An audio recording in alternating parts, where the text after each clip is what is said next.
when we get into before we get into our conversation. And so our opening scripture for tonight, I'm going to read Matthew chapter number 5, verse number 16, reading out of the KJV, and it says, "Let your light shine before men, that they may see your good works and glorify your Father which is in heaven." And so, what we're going to be talking about as we reflect on that scripture tonight is looking at the power of impact and making sure that we understand the beauty of impact, the role of impact, even some of, we may get into some theology about impact, but we want to show you tonight through this conversation the power of what we can do and what we're called to do when we understand this thing called impact. And so here's the first thing that I want to put in your heart to begin to really reflect on and think about is impact is not about being famous.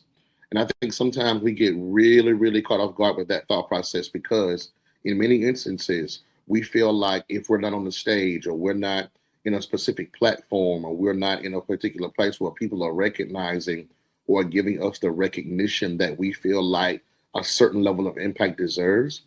that we don't think that we're being impactful. But here's the thing that I want to pose to you. Impact is not about being famous. It's about being faithful.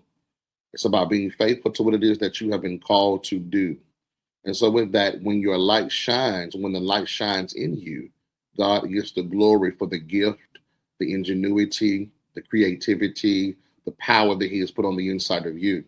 And so tonight is going to be about having a conversation in relation to impact about making sure that we find our authentic selves so that we can stop looking for someone else's platform, stop looking for impact to come through someone else or in a way that someone else has brought impact,